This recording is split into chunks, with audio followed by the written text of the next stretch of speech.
राम अनंत अनंत गुण अमित कथा विस्तार सुनि आचरज न मानि है जिनके विमल विचार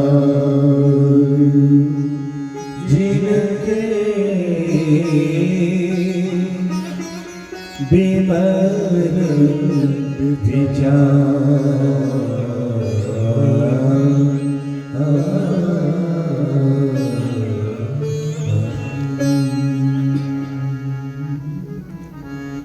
राम कथा रस की रस के पिपासु महानुभाव भक्तिमती बहनों, कथा सुनने की भावना से जितने भी भक्त यहाँ पर पधारे हैं, हम उन सबके चरणों में प्रणाम करते हैं और आप सबका कथा की 5वीं संध्या में स्वागत करते हैं। आज इस कथा में हमारे गुरुदेव की परम कृपा पात्र आदरणीय रोहिणी बेन जडेजा और अपने स्वजन और परिजनों के साथ राजकोट से विशेष रूप से कथा सुनने के लिए आई हैं। हम उनका बहुत बहुत आभार मानते हैं। आप स्वयं रामायण की बड़ी मर्मज्ञ हैं। रामायण को कहती भी हैं, रामायण को गाती भी हैं और रामायण को समझती भी हैं। ऐसे श्रोता जब सामने बैठे होते हैं तो बहुत आनंद की वृद्धि होती है। आज जिन्होंने व्यासपीठ का पूजन किया, हमारे श्री राजेंद्र जी परिहार और श्रीमती हेमा परिवार परिहार, और जितने श्रोता यहाँ पर बैठे हुए हैं, कल मैंने बड़े सरल हृदय आदरणीय श्री पुरोहित जी से पूछा कि आपके प्रश्न के उत्तर में कुछ हमने गड़बड़ तो नहीं कर दिया, क्योंकि हम ऐसे ही बेढब आदमी हैं, बचपन से ऐसे ही पैदा हुए। तो उन्होंने कहा नहीं, हमें बड़ा अच्छा लगा, हमारी समस्या का समाधान हुआ। उन्होंने कहा दरअसल ये समस्या हमारी नहीं थी, ये समस्या माताएं जो चर्चा करती हैं आपस में, हम लोग कभी मिलते हैं, उनकी थी। तो वो बात हमने आपके सामने रखी और जो आपने बताया वो लोगों को समझ में आया। आप सबको बहुत बहुत धन्यवाद। वेद और लोक के बीच में जो धारा बह रही है सरजी जी की, उस पर कथा प्रसंग चल रहा है। लोक को अगर नहीं मानेंगे तो वेद को हम सिद्ध किससे करेंगे? वेद को सिद्ध करने वाला जो होगा वो शरीर होगा, वो वाणी होगी, वो इंद्रिय होगी, वो व्यक्ति होगा, वो पृथ्वी पे खड़ा होगा, उसका जन्म हुआ होगा, उसका मध्य होगा, उसकी मृत्यु हो जाएगी। तो जिसको मिथ्या कहा जाता है, वही मिथ्या जब भगवत विषयक हो जाता है तो वो लोक भी वेद का रूप बन जाता है। भगवान की पूजा में उपयोग में आने वाले जितने उपादान हैं, पुष्प है, धातु है, वस्त्र है, व्यक्ति है, पत्थर है, बिजली है, तार है, प्लास्टिक है, ये सब चीजें घर में भी लगती हैं और यही वस्तुएं मंदिर में भी लगती हैं। लेकिन जो वस्तु भगवत विषयक हो गई, वो वस्तु पूज्य हो जाती है, आदरणीय हो जाती है। जो पुजारी मंदिर के अंदर बैठा होता है, जब आप उसको मंदिर के अंदर देखें और उसी पुजारी को मंदिर के बाहर घूमते हुए देखें या कहीं बाजार में देखें, तो आपकी वृत्ति बदल जाएगी। मंदिर के अंदर जब वो बैठा होता है भगवान की पूजा करने के लिए और आपको प्रसाद देने के लिए, तो सहज रूप से आपका सिर उसकी ओर झुक जाता है और आप उसको प्रणाम करके प्रसाद लेते हैं। तो ये लोक और वेद पक्ष जो है, वेद और भक्ति, ज्ञान और भक्ति एक दूसरे के पूरक हैं। सबसे पहले जितने श्रोता हैं उन लोगों की ये बात दृढ़ धारणा कर लेनी चाहिए कि दो वस्तुएं कोई है ही नहीं, एक ही वस्तु है। ज्ञानी भक्ति नहीं कछु भेदा। ज्ञान में और भक्ति में कोई भेद नहीं है। निर्गुण और सगुण में कोई भेद नहीं है। पुरुष और स्त्री में कोई भेद नहीं है। कड़वे में और मीठे में कोई भेद नहीं है। कड़वा तब तक कड़वा आपको लग रहा है जब तक उसको मीठे के साथ मिलाया नहीं गया है। ना जाने कितने पदार्थ, औषधियां और मिठाइयां ऐसे वस्तुओं के मिश्रण से बनती हैं कि जो मिश्रित किया गया पदार्थ है उसको आपको मिठाई से अलग करके खिला दिया जाए तो आप उसको थूक देंगे। आप कहेंगे बड़ा कड़वा है। और मिठाई में मिला करके उसी को जब खिलाया गया तो आपने कहा मिठाई बड़ी स्वादिष्ट है। इसका तात्पर्य यह है, भगवान राम ने अपने अनुज भरत जी महाराज से कहा कि ज्ञान और जो गुण है और अवगुण है ये दोनों अलग भाषित लगते हैं, बोले जाते हैं और दिखाई देते हैं। लेकिन ज्ञान और भक्ति में जैसे भेद नहीं है, एक ही ज्ञान तत्व है, वही भक्ति बन जाता है, कहीं वही ज्ञान बन जाता है। इसी प्रकार से गुण अवगुण दोनों अलग वस्तुएं नहीं हैं। सत्ता केवल गुण की होती है, गुण के दुरुपयोग का नाम होता है अवगुण। जब कोई व्यक्ति गुण का दुरुपयोग करता है तब उस समय जो क्रिया होती है उसको अवगुण कहा जाता है।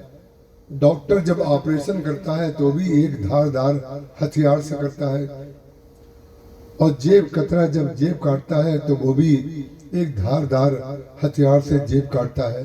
या किसी को कोई मारता है तो हथियार से मारता है, तो परिणाम क्या हो जाता है? वही हथियार जब सैनिक के हाथ में होता है तब वही हथियार गुण कहलाता है, और वही हथियार जब डकैत के हाथ में होता है तो वही दोष कहलाता है। इसलिए व्यक्ति को शंकर जी को माने कि राम जी को माने, ये विभाजन व्यक्ति के अंदर श्रोता या जनता, ये वस्तुतः बड़े भोले भाले लोग होते हैं। इनको दरअसल सुन सुन करके या किसी से सुन करके, किसी से पढ़ करके कहीं, या आजकल तो सीरियल में देख देख करके भी ज्ञान का प्रसारण किया जा रहा है। तो जो टेलीविजन पर देखा वो प्रश्न करते हैं आकर के हमसे या किसी और से। उसका कारण क्या है? जिससे आप प्रश्न कर रहे हैं वो सीरियल देखता नहीं है, उसे सीरियल का पता नहीं है और आपको हमारा पता नहीं है। तो परिणाम क्या हो जाता है? आपको लगता है हम आपको नहीं जानते, हमें लगता है आप हमें नहीं जानते, जबकि दोनों लोग एक दूसरे को जानते हैं। इसलिए शंकर जी को माने कि गणेश जी को माने, राम जी को माने, श्री कृष्ण को माने। एक सज्जन ने छतरपुर में हमसे, डॉक्टर है, घर पे ले गए थे। लौटते समय कहने लगे कि हरे रामा रामा रामा हरे हरे, हरे कृष्ण कृष्ण कृष्ण हरे हरे, और हरे कृष्ण कृष्ण कृष्ण हरे हरे, हरे रामा रामा रामा हरे हरे।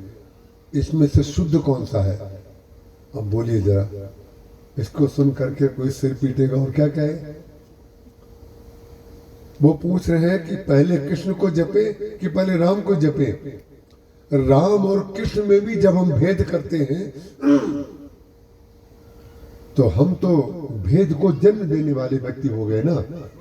जब राम और कृष्ण में भी भेद कर रहे हैं हमने उनसे कहा आपके घर में पहले तल्ले पर जाने के लिए कितनी सीढ़ियां हैं? बोले 16-17 सीढ़ियां हैं। हमने कहा जब आप ऊपर जाते हैं तो पहली सीढ़ी कौन सी होती है? बोले नीचे वाली। हमने कहा जब ऊपर से नीचे आना होता है तो पहली सीढ़ी कौन सी होती है? बोले ऊपर वाली। हमने कहा जैसे ऊपर और नीचे जाने के लिए पहली सीढ़ी बदल जाती है, ऊपर से नीचे आना हो तो वो सत्य है और नीचे से ऊपर जाना हो तो ये सत्य है। हरे रामा रामा रामा। उसका कारण क्या है? ये भ्रम क्यों फैलता है मालूम है? ये भ्रम इसलिए फैलता है कि तरह तरह के संप्रदाय, तरह तरह के गुरु लोग आकर के फैलाते हैं। किसी ने 200 शिष्य बना लिए, किसी ने 500 बना लिए और किसी ने 1000 बना लिए। और जब 1000 बना लेता है उसके बाद अपने संप्रदाय का नाम रख देता है। संप्रदाय का जहां नाम पड़ा तो एक पिंजरा बन गया। उस पिंजरे में आकर के जैसे पक्षी फंसते हैं ऐसे भक्त लोग फंसते हैं। तो परिणाम क्या हो जाता है? जितने फंसते जाते हैं उनकी लाचारी होती है कि वो वही बात बोलेंगे, क्योंकि वो ये तो कह नहीं सकते कि हम फंसे हुए हैं। फंसे हुए कह देंगे तो लोग हंसेंगे। तिलक लगा चुके, कंठी पहन चुके, सब कर चुके, अब कैसे कहें हम फंसे हुए हैं? तो वो कहते हैं हमें साक्षात ईश्वर का साक्षात्कार हुआ है। कैसे साक्षात्कार हुआ है? बोले इस मंत्र को जप करके हुआ है। मंत्र को जप करके साक्षात्कार तो निश्चित होता है, लेकिन दूसरे मंत्र का खंडन करके नहीं होता है। बात केवल समझने की इतनी है। किसी बच्चे को माँ से अधिक प्रेम है, किसी बच्चों को पिता से अधिक प्रेम है, लेकिन तत्वतः वो बच्चा जानता है कि हमारे माँ और पिता यही है। माँ और पिता में कोई भेद बताएगा क्या? इसलिए ये भेद को जन्म देने वाली जो संस्थाएं हैं, जो लोग हैं, जो गुरु हैं, जो पिंजरे हैं, जो संप्रदाय हैं, उन लोगों को चाहिए कि मंत्र देते समय ये बता दे, चाहे आप ये जप लो चाहे ये जप लो, दोनों तरह से एक ही मंत्र जपा जा रहा है। अरे भाई यहाँ से किसी जगह आप जाएं तो जाते समय भी उतने किलोमीटर, आते समय भी उतने किलोमीटर। जाते समय सामने वाले दृश्य दिखाई देंगे, लौटते समय जो आपको जिसको आप पीठ करके गए वो दिखाई देंगे, और दोनों सत्य हैं। इसलिए जो रामचरितमानस में अभेद पैदा किया गया है, अभेद, अभेद का तात्पर्य भेद है ही नहीं। भगवान राम ने भरत जी से कहा कि ज्ञान और भक्ति अलग नहीं है और गुण और दोष अलग नहीं है। गुण और दोष इसलिए अलग नहीं है, व्यक्ति के जीवन में जब आता है जो पदार्थ बुरे व्यक्ति के हाथ में आ गया वो दोष के रूप में उपयोग किया जाता है, और वही पदार्थ अच्छे व्यक्ति के हाथ में आता है तो वो श्रेष्ठ कार्य करता है। इसीलिए एक में गुण कहलाता है, एक में दोष कहलाता है। वशिष्ठ जी महाराज रामचरितमानस में आता है, वेद पुराण वशिष्ठ बखाने। भगवान राम को वेद पुराण सुनाते हैं। सुने ही राम, विचित्र बात है, वेद पुराण वशिष्ठ जी सुना रहे हैं और वेद और पुराणों का जो अभीष्ट है वो है राम। वेदों का भी अभीष्ट राम है और पुराणों के भी देवता अभीष्ट राम है। और इस समय भी आप राम और कृष्ण को अलग मत कर लीजिएगा, तो चौपाई का मैं विश्लेषण कर रहा हूं। वेद पुराण वशिष्ठ बखाने सुने ही राम। सुन क्यों रहे हैं? सुने ही राम, यद्यपि सब जाने हैं। यद्यपि वो सब जानते हैं तो भी सुनते हैं। सब जानने का परिणाम यदि सुनने का खंडन हो जाएगा तो लोक जो है खंडित हो जाएगा। लोक खंडित हो जाएगा, क्योंकि वेद पुराणों की कथा जब वशिष्ठ जी गुरुदेव सुना रहे हैं और भगवान राम बीच में ये कह दे ये तो हम पहले से जानते हैं, जो आप सुना रहे हैं। तो परिणाम क्या होगा? वेद जब प्रतिपादित किया जाएगा तो वाणी के द्वारा किया जाएगा, और वाणी के द्वारा जब वेद प्रतिपादित किया जाएगा, पुराण प्रतिपादित किए जाएंगे, तो वही तो श्रुति बनेंगे। श्रुति वेद का भी नाम है, श्रुति कान का भी नाम है। हम आपको एक दिन कह चुके, श्रुति जो है उसका निर्माण जो होगा वो तो वाणी से होगा ना। जब वेदों को अपौरुषेय कहा गया, जिसमें किसी पुरुष का कोई पुरुषार्थ नहीं है, तो उसका तात्पर्य क्या है? अपौरुषेय है वेद, लेकिन इसका नाम है श्रुति। वेद मंत्र जितने हैं वो सुने गए हैं, इसलिए इनका नाम श्रुति है। अनेक ऋषियों ने, जो सप्तर्षि हैं, उन्होंने उनको सुना। ये लिख करके पहले नहीं आए, पहले सुने गए, और जब सुने गए होंगे तो कहीं ना कहीं वाणी में सुने गए होंगे। वाणी तो हुई होगी, चाहे आप उसको आकाश वाणी कहें, चाहे व्यक्ति की वाणी कहें। तो वाणी से जो वेद निकलेंगे और पुराण निकलेंगे, भगवान राम को उसको सुनना पड़ेगा, जिसके देवता, जिसके पूज्य, जिसके अभीष्ट, जिसके अधिष्ठान स्वयं राम है। और इस बात को वशिष्ठ जी महाराज जानते हैं। और अंत में जाकर के जब रामचरितमानस संपूर्ण हो गया, राम राज्य हो गया, और वशिष्ठ जी महाराज जब भगवान अपने भाइयों के साथ, हनुमान जी के साथ अमराई में विश्राम करने के लिए चले गए, हरण सकल श्रम प्रभु श्रम हरे। भगवान श्री राम सारे संसार का श्रम को हरण करने वाले भगवान राम श्रमित हो गए।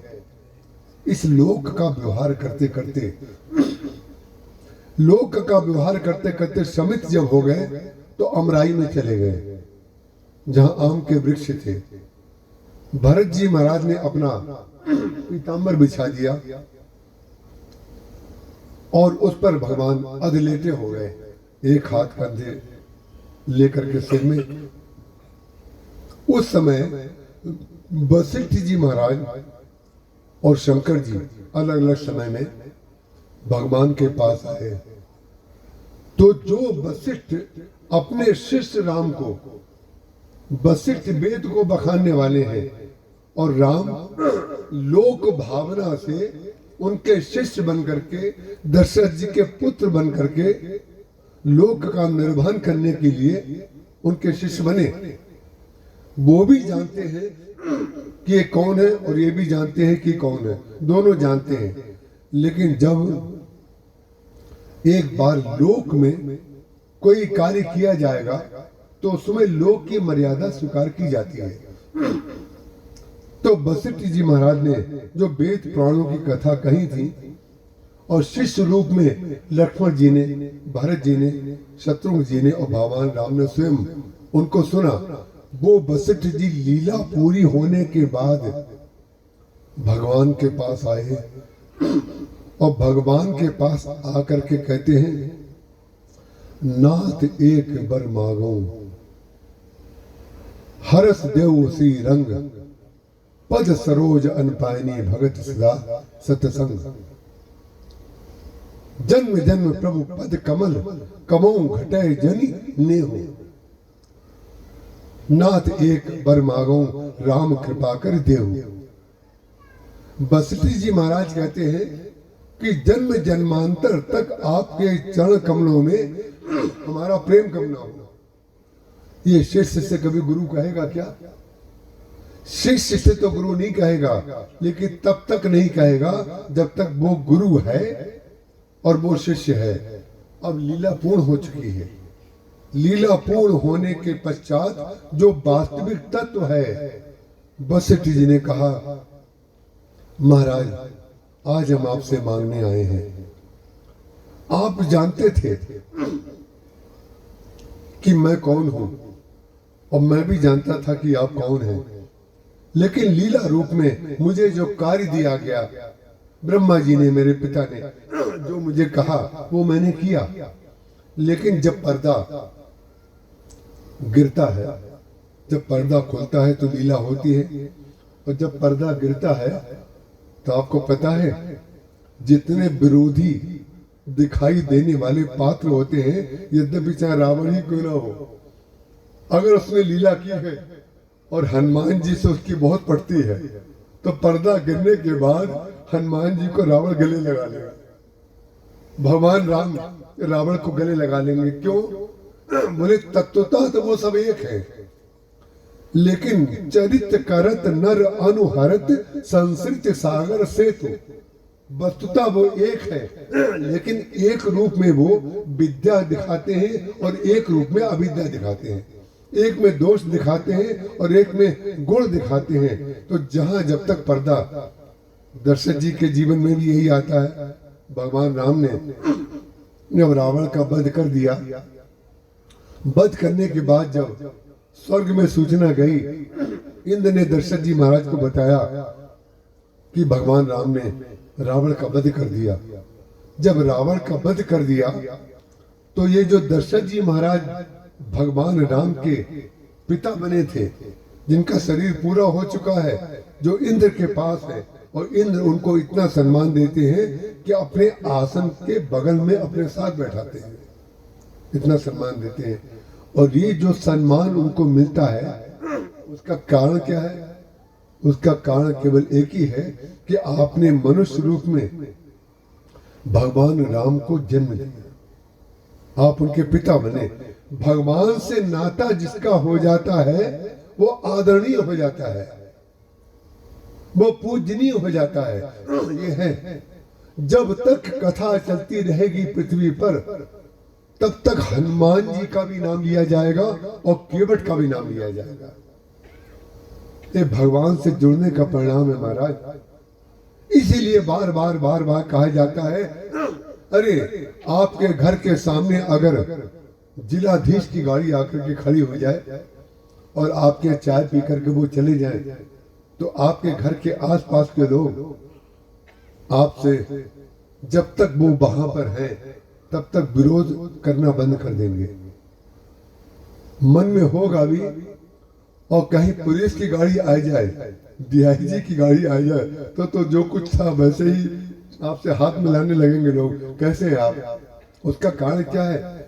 सामान्य जो सत्ताधिकारी है व्यक्ति, जो पदाधिकारी है, उससे जुड़ने पर भी जब लोग सावधान हो जाते हैं, तो हमारे अंदर ये भावना होनी चाहिए कि भगवान से जब हमारा संबंध हो जाएगा, इसी संबंध को केवट ने भरत जी से कहा। भगवान राम की प्रशंसा करते हुए केवट भरत से कह रहा है, बोले कपटी, जब तक हमें आपके भैया प्रभु राम जी नहीं मिले थे, तब तक ये सारा का सारा संसार हमको कपटी कहता था। और ये संसार की रीति है, जब तक आपके पास कोई शक्ति नहीं है, तब तक लोग आपको वही शब्द बोलेंगे जो केवट से लोग बोलते थे। और जहां वही व्यक्ति किसी सत्ता में बैठ जाएगा, बहुत बड़े पद पे बैठ जाएगा, तो उससे मिलने के लिए लाइन लगाएंगे, उससे मिलने के लिए लोग लाइन लगाएंगे कि कैसे 2 मिनट के लिए उनसे मिलना हो जाए। वही भावना की बात, भगवान से जुड़ने की बात केवट कह रहा है भरत जी से। बोले जब तक मुझे प्रभु नहीं मिले थे, कपटी, कायर, कुमति, कुजाति, लोक वेद, लोक ने भी हमें स्वीकार नहीं किया और वेद ने भी हमें स्वीकार नहीं किया। वेद ने जो स्वीकार नहीं किया, जो ये कह रहा है, वो ये कह रहा है कि लोक में हमारा ऐसी जाति में जन्म हुआ। भाई जनक जी के यहां भी जब जीवनार हुई तो जथा जोग पीढ़न बैठाए, स्पष्ट लिखा हुआ है। क्योंकि लोक का व्यवहार ज्ञानी जनक भी जब करेंगे तो जो बड़ा है उसको ऊपर बिठाया जाएगा, जो सामान्य है उसको यहाँ बैठाया जाएगा। ये प्रोटोकॉल तो सब जगह चलता है। हवाई जहाजों की भी ऊंचाई निश्चित होती है। छोटा जहाज नीचे उड़ता है, हेलीकॉप्टर सबसे नीचे उड़ता है, और सबसे बड़ा जहाज जो जम्बो जेट है वो और ऊपर उड़ेगा। उसका कार्य क्या है? सबका तरीका कार्य करने का, उसके अंदर जो मशीन लगी है, जो उसका उद्देश्य है, जो उसकी शक्ति है, वो उतनी ही है। इसलिए वो नीचे नहीं उड़ सकता और वो ऊपर नहीं उड़ सकता। ये लोक है, इसको लोक को मानना पड़ेगा। दोनों उड़ रहे हैं, दोनों उड़ रहे हैं। बड़ा जहाज भी उड़ रहा है, हेलीकॉप्टर भी उड़ रहा है, लेकिन दोनों की ऊंचाई अलग अलग है। वही कह रहा है केवट कपटी कायर कुमत कुजाती लोक वेद बाहर संवाती। लेकिन राम कीन आपन जबहि थे। जब से मुझे राम जी ने अपना बना लिया, जब से उन्होंने मुझे हृदय से लगा लिया, राम कीन आपन जबहि थे भयऊ भुवन भूषण तबहि थे। मज्जन फल पेखी तत्काला काक होए पिक बको मराला।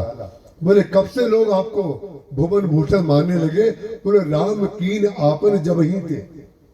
जिस क्षण से राम ने अपना मुझे बना लिया, उसी क्षण से 14 भुवनों में मेरी यश और कीर्ति पताका फैलने लगी।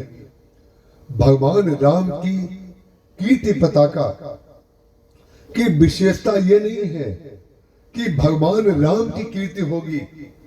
भगवान राम से जुड़ जाने की विशेषता ये है कि भगवान राम की कीर्ति के साथ हम और आप जुड़ जाएंगे तो हमारी भी कीर्ति हो जाएगी।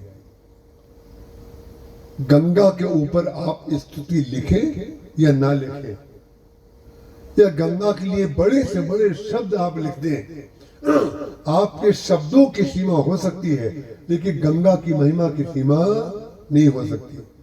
भगवान राम के ऊपर इतना साहित्य रचा गया, रामचरितमानस की इतनी टीकाएं लिखी गई, इतने काव्य सृजन किए गए, लेकिन ध्यान रखिएगा कितने भी काव्य सृजन होते रहे।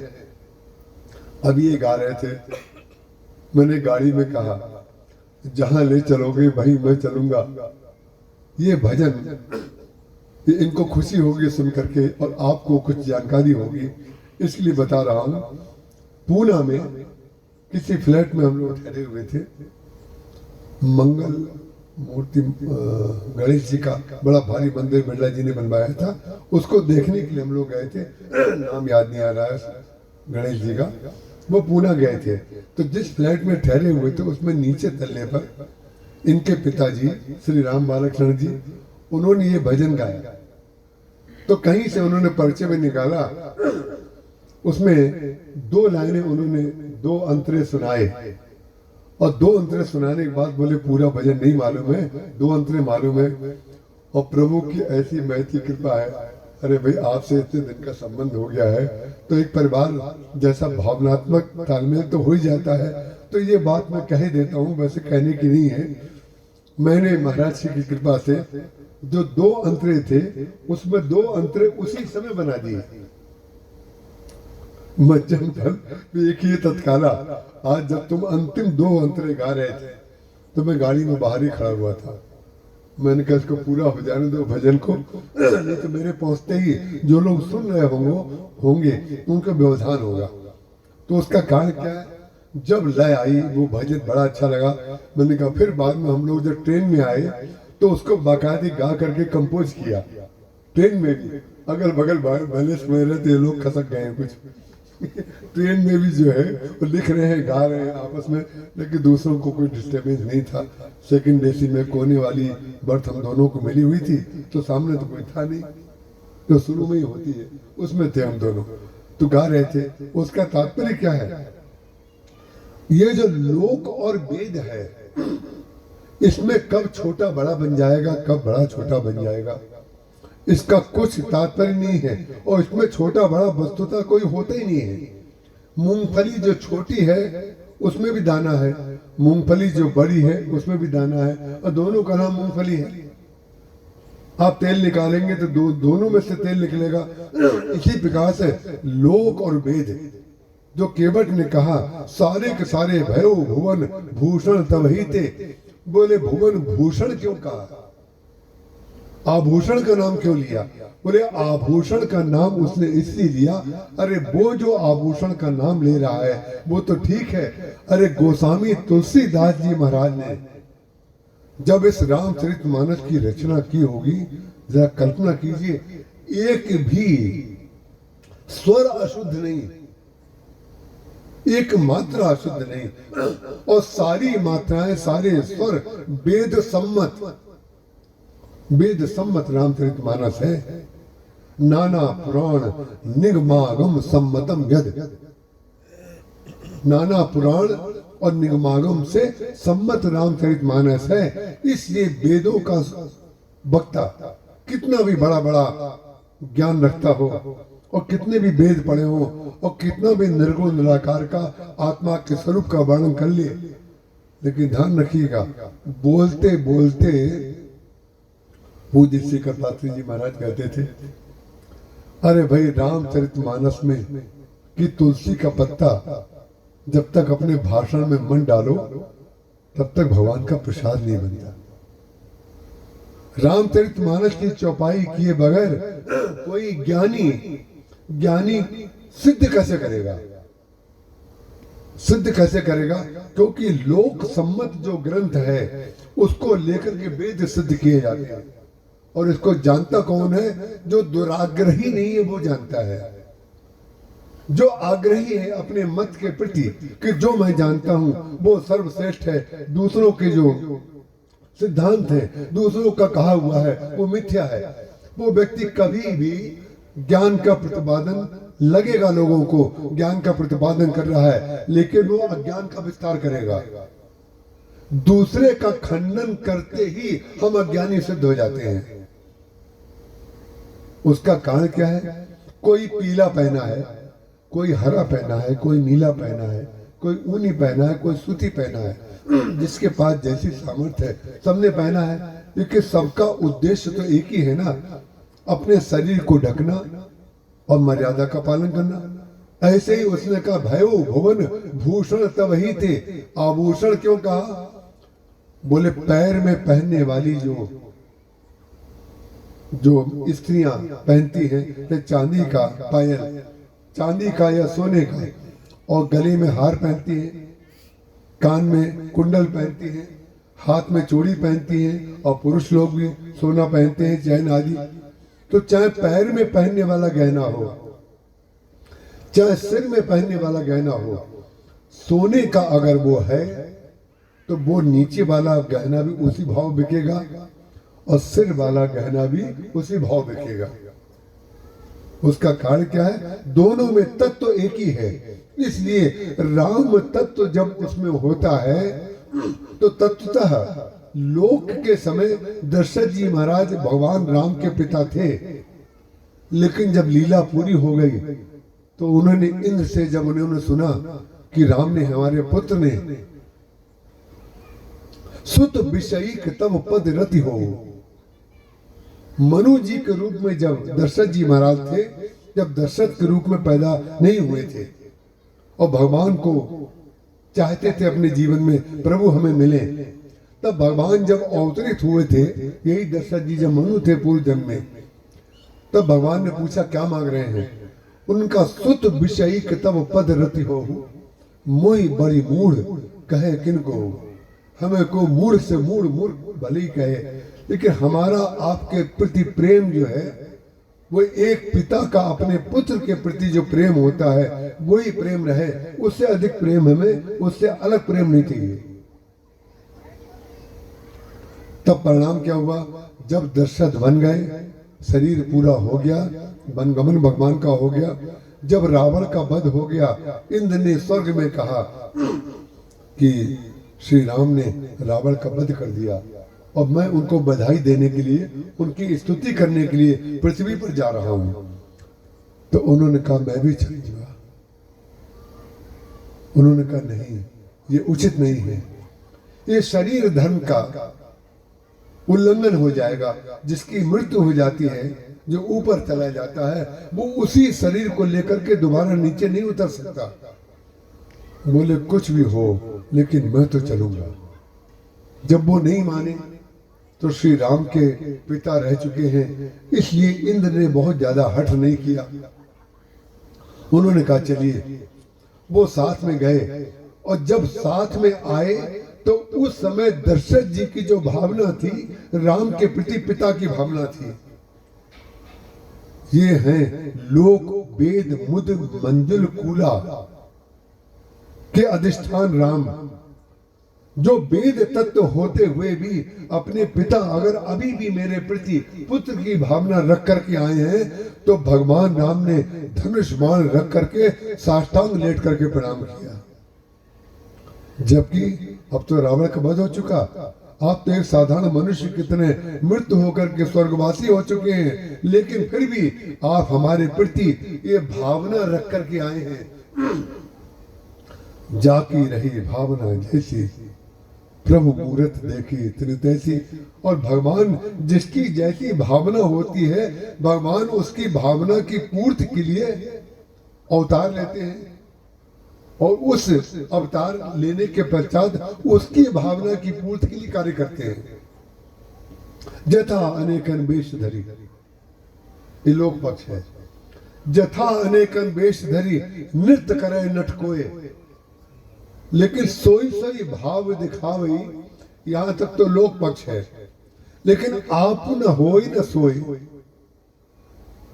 वो ताल दिखाता है, नृत्य दिखाता है, अभिनय करता है, लेकिन वस्तुतः हो नहीं जाता है। सोने में जब तांबा मिलाया जाता है तो आभूषण बनाने के लिए तो मिलाया जाता है, लेकिन आप आभूषण जब बेचने जाएंगे तो जितना तांबा मिला हुआ है उतना टांका कट जाएगा। सुनार जो है वो केवल सोना खरीदेगा और जब बेचेगा तो तांबे को भी सोने के भाव बेचेगा, क्योंकि आपको आभूषण की आवश्यकता है। तो आभूषण बगैर तांबा मिलाए बन नहीं सकता, और जब खरीदेगा तो वो कहेगा भाई आपको दूसरा गहना चाहिए लेकिन मुझे तो सोने का बनाना पड़ेगा। तो इसलिए वो आपका तांबे का भाव जो है सोने के भाव काटेगा, तब उसकी दुकान चलेगी। अगर वो इतना ईमानदार बन जाए कि भाई तांबे का अलग कर दे सोने का अलग, तो साल भर के अंदर दुकान बंद हो जाएगी। उसका कारण क्या है? जो दूषित और शुद्ध तत्व है, जिसको आप दूषित कहते हैं, वो दूषित केवल इसलिए कहते हैं कि सोने में मिलाया गया है, इसलिए वो तांबा है और पीतल है। लेकिन शुद्ध सोना और शुद्ध पीतल दोनों जब बिकेगा तो वो अपने पीतल और सोने के भाव बिकेगा। तो जब भगवान राम ने साष्टांग प्रणाम किया तो किसको प्रणाम किया? उनके शुद्ध प्रेम को प्रणाम किया जो दशरथ जी के हृदय में राम के प्रति था। बोले भले ही मैं पर ब्रह्म परमात्मा राम हूं, वेद तत्व हूं, लेकिन इस समय इनकी भावना तो ये है कि मेरा पुत्र है, तो उनके पुत्र की भावना के लिए तो मुझको प्रणाम करना चाहिए। उन्होंने प्रणाम किया और प्रणाम करने के पश्चात भगवान को लगा ये बेचारे अभी तक तो मुझे अपना पुत्र मान रहे हैं, लेकिन अब तो लीला पूरी हो गई। अब इसके बाद मैंने अपना कर्तव्य पूर्ण कर दिया कि मैंने पुत्र के रूप में प्रणाम कर दिया, लेकिन अब तो आवरण जो है हटाना चाहिए। जैसे मूर्ति का अनावरण होता है, ऐसे दृष्टि और मान्यता और लोक का भी अनावरण होता है। लोक का अनावरण है वेद और वेद का अनावरण है लोक। संजय जी आप बहुत अच्छे श्रोता हैं, इतना कठिन वाक्य बोला गया और आपने उसका भी ग्रहण कर लिया। इस पर शोध करने वाले वाक्य हैं, ध्यान रखिएगा। इसको बोल करके ऐसे ही समझ लेने वाले नहीं है। इस पर 50-50 पन्ने लिख दिए जाएंगे। लोक का अनावरण जो है वो वेद करता है और वेद का अनावरण लोक करता है। जैसे वाणी श्रुति को पूर्ण करती है, श्रुति वाणी को शुद्ध करती है। अगर श्रुति ना हो, श्रुति ना हो तो वाणी बोलेगी किसको? और वाणी से ना बोला जाए तो वो श्रुति बनेगी कैसे? इसलिए ये ज्ञान पक्ष का निरूपण ऐसा विषय संयोग से लिया गया है जिसमें हमें क्लिष्ट शब्दों का इस्तेमाल करना पड़ रहा है, इच्छा ना होते हुए भी, क्योंकि जब विषय लिया गया है तो विषय का प्रतिपादन करना हमारा कर्तव्य है। भगवान राम ने 7 टांग प्रणाम करने के बाद उनको दया आ गई पिताजी पर कि ये बेचारे अभी तक हमें अपना पुत्र ही मान रहे हैं, तो ज्ञान तो मिल जाना चाहिए। लोक की दृष्टि से हम आपके पुत्र बने, आप हमारे पिता बने, लेकिन अब जब लीला पूरी हो गई है तो पर्दा गिर तो जाना चाहिए। पर्दा गिरता कब है? जब पर्दा उठ जाता है। जब आंख के ऊपर से पर्दा उठ जाएगा तो लीला का पर्दा गिर जाएगा, और गिर जाएगा तो पता क्या चलेगा? अरे जो पिता दिख रहा था वो पुत्र है, और जो पुत्र दिख रहा था वो पिता है। उल्टा हो गया। लीला में ये हो जाता है, क्योंकि हो सकता है दशरथ जी जो बने हो वो हो पुत्र, और राम जो बने हो वो हो पिता। लेकिन जब तक दशरथ और राम पर्दा खुले में दिखाई पड़ेंगे तब तक तो राम अलग और दशरथ पिता पुत्र ही दिखाई देंगे, और जहां पर्दा गिरेगा लीला पूरी हो जाएगी। आप लोग पंडाल के बाहर चले जाएंगे, ये लोग आपस में कहेंगे वाह वाह क्या अच्छा अभिनय किया। जथा अनेकन वेश धरी नृत्य करे नट कोय, सोई सोई भाव दिखा गई, लेकिन आप न होए न सोए, वो खुद हो नहीं जाता है। भगवान राम ने कहा पितहि चितहि दीनो दृढ़ ज्ञान। पिताजी के हृदय में जब उन्होंने देखा कि बुरी वाला प्रेम मेरे प्रति है, तो उन्होंने कहा पिताजी कृपा करके अपनी दृष्टि से मेरी दृष्टि मिलाइए। ये कहा जो मैंने आपसे एक दिन कथा में कहा था, भगवान की मूर्ति में भगवान की दृष्टि में सबसे पहले देखना चाहिए, आपको दृष्टि मिल जाएगी। उन्होंने कहा अपनी दृष्टि से मुझे देखिए, और जहां भगवान की दृष्टि दशरथ जी की दृष्टि से मिली, उसी समय भगवान राम ने ज्ञान दृष्टि उनके अंदर ट्रांसप्लांट कर दी। उसी समय दशरथ जी को पता चल गया, ओहो ये तो राम मेरे पुत्र हैं, ये तो परब्रह्म परमात्मा है और मैं इनका पुत्र हूं। खुल गया राज, अनावरण हो गया। और जो ही अनावरण हो गया उसके पश्चात दशरथ जी महाराज जब विदा होते हैं तो जैसे परशुराम जी महाराज बार बार उनके दृष्टि में भी जैसे दशरथ जी को प्रेम दृष्टि थी राम के प्रति, ऐसे ही परशुराम जी को द्वेष दृष्टि हो गई।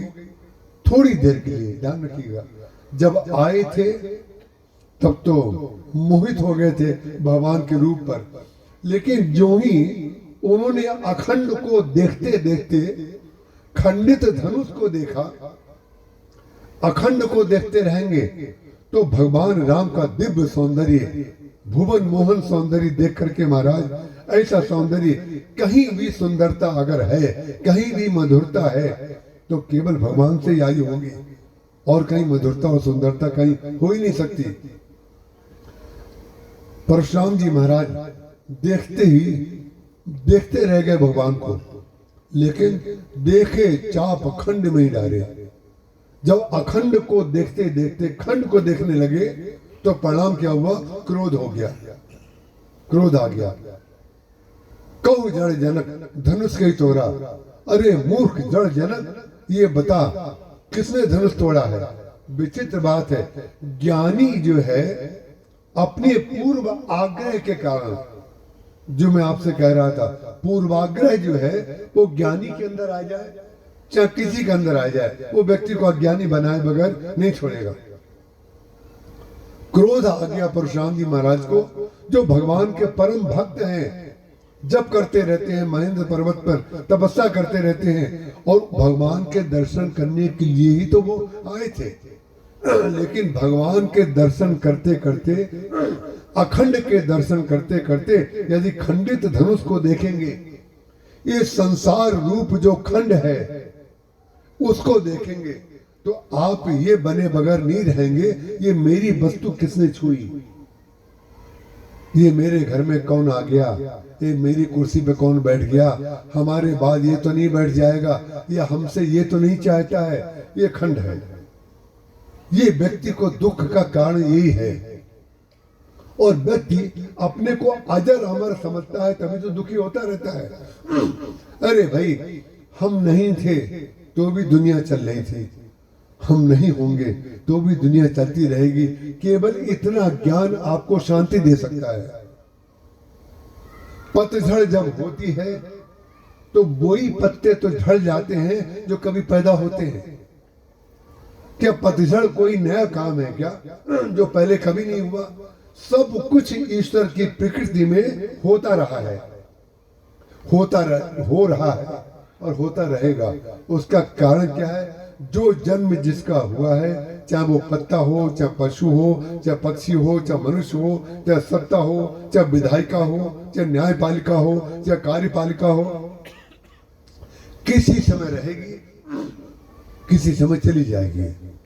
नाम केवल पड़ जाएगा कि शूर्पणखा कि कौशल्या,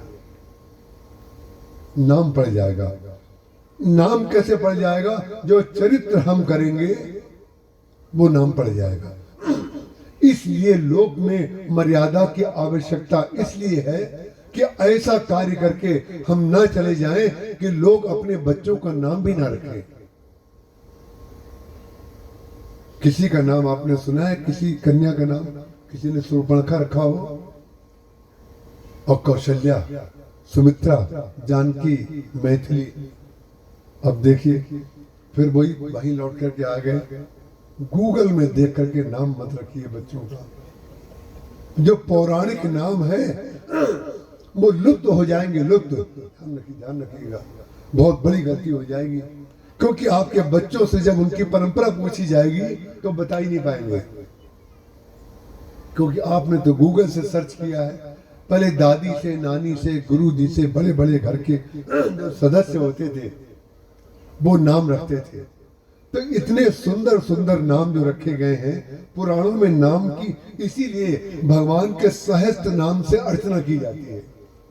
विष्णु सहस्त्र नाम, लक्ष्मी सहस्त्र नाम, हनुमत सहस्त्र नाम, ये सहस्त्र नाम क्यों रखे जाते हैं? वो उनके कार्य के साथ जोड़ करके सहस्त्र नाम बनते हैं। तो उसमें से आप नाम खोज लीजिए।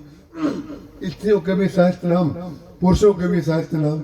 लेकिन आजकल कौन खोजे, कौन देखे, तो कहीं से भी नाम रख लेते हैं। इसलिए नाम जो व्यक्ति रखे वो चरित्र ऐसा करे जिसको करने के बाद आपकी परंपरा बन जाए। वही नाम लोग रखें। और आजकल नाम ऐसे ऐसे रखते हैं महाराज जिसका अर्थ ही समझ में नहीं आ पाता है। इसीलिए लोक में जो कार्य किया जाए वो इसलिए लोक मर्यादा के लिए किया जाए। हमसे एक बार महाराज ने पूछा था, हमको काग भूषुंडी जी बहुत अच्छे लगते हैं। हमारे कमरे में काग भूषुंडी जी का ऋषिकेश में चित्र है, भगवान नाम उनके ऊपर हाथ। तो एक बार ये रोहिणी बहन के आने से कुछ गड़बड़ हो गया। बहुत सी निजी बातें होती जा रही हैं, लेकिन चलो कोई बात नहीं, सब एक ही तो है, सब अलग थोड़ी है। जो नहीं है वो रोहिणी बहन बन जाएंगे। लेकिन सुना देने में क्या दिक्कत है? महाराज जी ने मुझसे पूछा, बहुत विनोद करते थे महाराज जी मुझसे, बहुत विनोद करते थे। क्योंकि जो निकट रहता है ना, जो मुंह लग जाता है वो व्यक्ति, जब आपकी शरीर की सारी सेवाएं सुबह से लेकर रात तक की करेगा तो उससे कब तक आप गुप्त रहेंगे? आपसे मुंह लग जाएगा वो। उसका कारण क्या? महाराज जी ने एक बार पूछा, वो कई लोग बैठे हुए थे, ऐसा नहीं है, कमरे में कई लोग थे। महाराज जी ने कहा, एक बात बताओ मैथिली, अगर तुम्हारा विवाह हुआ होता, कल्पना कर रहे हैं, देखिए अब आप इसको कहेंगे बिना मतलब की कल्पना क्या करने की जरूरत थी? नहीं, आनंद करने के लिए कल्पना भी की जाती है, आनंद लेने के लिए और आनंद देने के लिए भी कल्पना की जाती है। बोले ये बताओ, अगर तुम्हारा विवाह हुआ होता और तुम्हें पुत्र जन्म हो जाता तुम्हारे घर में, तो ये बताओ तुम अपने पुत्र का नाम क्या रखते? तो मैंने कहा काग भूषुंडी। मैंने जब काग भूषुंडी कहा तो महाराज जी ने जिसके लिए पूछा था वो बात और निकल आई, क्योंकि विनोद करने के लिए, आनंद लेने के लिए कर रहे थे। तो बोले बहुत अच्छा हुआ, विवाह नहीं हुआ। काग भुसुंडी नाम रखते ही कन्या अपने लड़के को लेके घर चली जाती है, और तुम जैसे हो जहां के तहां रहते हो। कहा अच्छा हुआ, भगवान ने कोई डेवलपमेंट नहीं किया। अरे ज्ञानी में क्या डेवलपमेंट होगा, वो तो पूर्ण मिदम पूर्णात् पूर्णमुदच्यते पूर्णस्य पूर्णमादाय। जो व्यक्ति ठूठ है, ठूठ, देखिए वृक्ष में पत्ते लगते हैं, लेकिन जिसके पत्ते जल चुके हैं, जो पत्ते अपने दे चुका है सब, उसके बाद क्या होता है, बोले ठूठ बचता है। और ज्ञानी और महात्मा ये दोनों ठूठ होते हैं। हमने तो देखा यहाँ पर जब निकलते हैं अपने घर से बाहर, तो दाईं तरफ वाला जो लॉन है उसमें किसी ने ठूठ में भी गमला रख करके पत्ते लटका दिए हैं। और हम दिन भर देखिए, आज आपके साथ शुगर फैक्ट्री देखने गए तो आपको लग रहा होगा ये गन्ने में से रस और रस में से चीनी देखने गए हैं। अरे भाई हम सब जगह जाते हैं, ध्यान रखिएगा, सब जगह जाते हैं, जहां भी जाते हैं पहले पता करते हैं यहाँ देखने लायक क्या है, और जो देखने लायक है उसमें समझने लायक क्या है उसको लेकर के आ जाते हैं। देखने लायक वस्तु लोक के काम में आती है और समझने लायक वस्तु वेद के काम आती है, जो उसमें से समझा गया। हम आपको पहले ही कह चुके हैं, संसार में कोई वस्तु वेस्टेज ही नहीं, कोई वस्तु ऐसी नहीं है। आपको जितनी वस्तु की जरूरत थी उतनी आपने उपयोग में ले ली, और जो वस्तु आपने उपयोगी मानी है उसमें अनुपयोगी वस्तु साथ में लग करके आती है। कल ही तो मैंने कथा में कहा था, जैसे सब्जी का डंठल या उसके डुंगाली आदि जो भी पत्ते आदि हैं उसमें लग करके आएंगे, क्योंकि उसके बगैर वो पैदा नहीं होगी। लेकिन ध्यान रखिएगा, जो व्यक्ति त्याज्य पदार्थ को डस्टबिन में फेंक देता है वो अज्ञानी तो नहीं कह सकते, लेकिन उसको ज्ञान नहीं है। उसको तभी तक फेंक रहा है। आज से 50 साल पहले तो सौर ऊर्जा थी नहीं, 50 साल पहले तो इसका निर्माण हुआ ही नहीं था। और अब सौर ऊर्जा की कितनी, आज संजय जी ने भी बात की, हमने भी सीधी और रीवा के बीच में एक स्थान देखा है, सैकड़ों किलोमीटर तक सौर ऊर्जा के पैनल लगे पड़े हैं। उसका कारण क्या है, जो सौर ऊर्जा सूर्य पहले से ही अनादिकाल से देता चला आ रहा है, और जिसको आप तापने वाला जून के महीने में कहते तो सूर्य तपा रहा है, वो जितना तपाएगा उतनी ही ऊर्जा आप उससे से ले सकते हैं। लेकिन ये ज्ञान करते करते आपको सैकड़ों वर्ष लग गए, हजारों वर्ष लग गए, जबकि ये सारी वस्तुएं पहले से सुलभ थी। और अब विज्ञान जितना भी आविष्कार आगे और करेगा वो सब उन्हीं वस्तुओं का आविष्कार करेगा जो वस्तुएं पहले से थी। कोई नई चीज विज्ञान ने निकाल करके नहीं दिखाई है। जो वस्तुएं थी, या तो आप हवा का उपयोग करेंगे, या आप पृथ्वी का उपयोग करेंगे, या आप जल का उपयोग करेंगे, या आप आकाश का उपयोग करेंगे, या आप सूर्य का ताप का अग्नि का उपयोग करेंगे। इसके अलावा इन 5 वस्तुओं को निकाल दीजिए तो हमारी सत्ता ही नहीं है। जब पृथ्वी ही नहीं होगी तो हम खड़े कहां होंगे, खेती कहां होगी, रॉ मटेरियल कहां निकलेगा। पृथ्वी जल वायु तेज आकाश, चित जल पावक गगन समीरा, पंच रचित अति अधम शरीरा। ये शरीर भी जो है ये पृथ्वी जल वायु तेज और आकाश से बना हुआ है। इसको समझना चाहिए व्यक्ति को, और इसको समझने के बाद क्या होगा, आपकी किसी के प्रति भी दोष बुद्धि निकल जाएगी।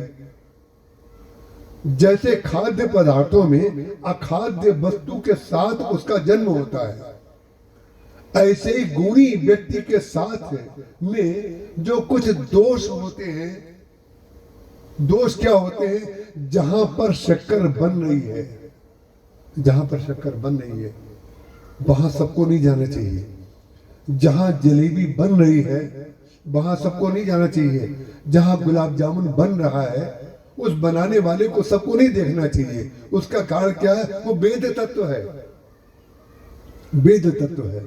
उसमें से आपको तो लोग चाहिए, आपको तो मिठास चाहिए, क्योंकि ना जाने कितनी अखाद्य वस्तुएं और जिसको आप छूते भी नहीं है वो ना जाने कितनी वस्तुएं उसमें गिर जाती हैं। लेकिन उसके गिर जाने के बाद कोई ऐसा तो होगा नहीं कि दिन भर का प्लांट बंद कर दिया जाए। एक छिपकली गिर गई है, एक चूहा गिर गया है, इसलिए हम आज की चीनी को खत्म कर देंगे, ऐसा कहीं नहीं होता। लेकिन चूहा तो गिरेगा, एक न एक दिन तो आके कूदेगा, वो ध्यान रखिएगा। वो तो कूदे बगैर रहेगा नहीं। आप कोई भी अच्छे से अच्छा काम करिए, उसमें कोई चूहा तो कूद ही जाएगा। चूहे का मतलब चूहा नहीं, चूहे का मतलब कोई ना कोई बुराई देखने वाला व्यक्ति आपके मन को दूषित कर देगा। जब मन को दूषित कर दे तो आप चीनियों को फेल मत करिए। ये मान लीजिए चूहा तो गिरेगा, ये संसार का स्वरूप है। आप कितना भी श्रेष्ठ काम करिए, अरे करते करते समाप्त हो जाएंगे हमारा, तो भी आपके पीछे भी लिखने वाले कुछ लोग ऐसे मिल जाएंगे, इन्होंने ये गड़बड़ किया, इन्होंने ये गड़बड़ किया। उससे पूछा जाए, बेटा ये बताओ तुमने क्या अच्छा किया? ये गड़बड़ गड़बड़ चिल्ला रहे हो टोपियां पहन पहन करके। पहले ये बताओ कि तुम्हारे जीवन में अच्छाई अगर एक भी है, एक सिंगल, तुम्हारे अंदर केवल द्वेष भड़काने की वृत्ति के अलावा कुछ नहीं है। और जो लोग आविष्कार कर रहे हैं, जो लोग संसार को आगे ले जा रहे हैं, उसमें चूहे गिरा रहे हो तुम, ध्यान रखिएगा। लेकिन जो महान आत्मा होगा वो चूहे गिराने वालों से प्रभावित नहीं होता है, वो चीनी बनाता रहता है। और उसमें से भी चीनी भी बनाने में जो हमने गन्ने का रस निकालते समय देखा था, या आपने भी देखा होगा, वही प्रक्रिया उन्होंने बताई। गन्ने का रस निकालने वाला पहले लंबा सा गन्ना डालता है, फिर उसको दोहरा करता है, फिर तेहरा करता है। माने जितना रस है उतना निकाल लीजिए। ये संसार का लोक पक्ष है। उसी गन्ने की जो गांठ है वो कड़वी है, तो कड़वी गांठ अगर नहीं होगी तो गन्ने में स्ट्रेंथ कैसे आएगा, गन्ना खड़े कैसे होगा? दूषित पदार्थ आपकी प्रगति में सहयोग करता है, उसके बगैर आप उन्नति नहीं करेंगे। आपकी कोई आलोचना नहीं करेगा तो आप अपने कार्य में परिष्कार कैसे करेंगे? जो बुराई करने वाला है वही तो आपको सावधान करता है। यदि आपके जीवन में चरित्र बना हुआ है तो क्षमा करिएगा, उसका बड़ा भारी योगदान उन लोगों का है जो आपकी आलोचना करते हैं। अगर आलोचना करने वालों की जगह सब लोग आपकी प्रशंसा करने लगे तो आपके जीवन में स्खलन आ जाएगा, आपके चरित्र में पतन आ जाएगा। जो आविष्कार और जो परिष्कार आप कर सकते थे उसकी जगह आप नीचे हो जाएंगे। उसका कारण क्या है, कैसे हो गया? आपको लगेगा ये कैसी बात कर रहे हैं। महाराज दशरथ जब राज्य सिंहासन पर बैठे तो उसके पश्चात सब लोग प्रशंसा करने लगे दशरथ जी की। जब दशरथ जी की सब लोग प्रशंसा करने लगे, लेकिन ध्यान रखिएगा जो प्रशंसा कर रहे थे वो दशरथ जी के स्वभाव की प्रशंसा नहीं कर रहे थे, वो ये कर रहे थे आपका जीवन धन्य है, आपका सौभाग्य धन्य है, क्योंकि राम लक्ष्मण भरत और शत्रुघ्न जैसे पुत्रों को आपने जन्म दिया है। जब राम के नाते दशरथ जी की प्रशंसा होने लगी, इसका तात्पर्य क्या है कि जनता कहना क्या चाह रही है? आपके कार्यों की प्रशंसा ना करके आपके पुत्रों की प्रशंसा कर रही है। इस बात को दशरथ जी समझ गए, और दशरथ जी जब समझ गए तो दशरथ जी ने क्या किया, बोले जरा शीशा ले आओ। संसार की किसी राज्यसभा में, मंत्रिमंडल में आपने आज तक नहीं सुना होगा कि किसी राजा ने सारी सभा के सामने, मंत्रियों के सामने शीशा मंगवाया हो। लेकिन मंत्रियों के सामने शीशा मंगवाना बहुत जरूरी है, जनता के सामने शीशा मंगवाना बहुत जरूरी है, और खास करके तब जब लोग आपकी प्रशंसा करने लगे।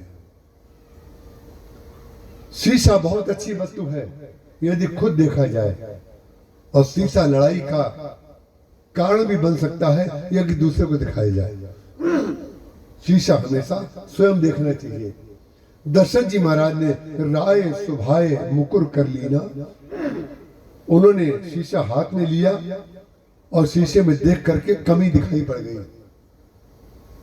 जब दूसरे लोग प्रशंसा करें आपकी तो उस समय शीशा लेके अपना मुंह देखिए। जब अपना मुंह देखेंगे तो अपना मुंह देख करके अपनी कमी देखिए कि राम का नाम लेकर के हमारी प्रशंसा हो रही है। अभी तक हमारी प्रशंसा होती थी, अब राम और भरत लक्ष्मण शत्रुघ्न का नाम ले लेकर के सारे मंत्री हमारी प्रशंसा कर रहे हैं। इसका तात्पर्य सजग दशरथ जी महाराज थे, उनकी बुद्धि समत्व में स्थित थी, योग में स्थित थी। इसलिए उन्होंने क्या किया, शीशा देखा और शीशे को रख दिया। राय सुभाए मुकुर कर लीना, बदन बिलो के मुकुट सम कीना।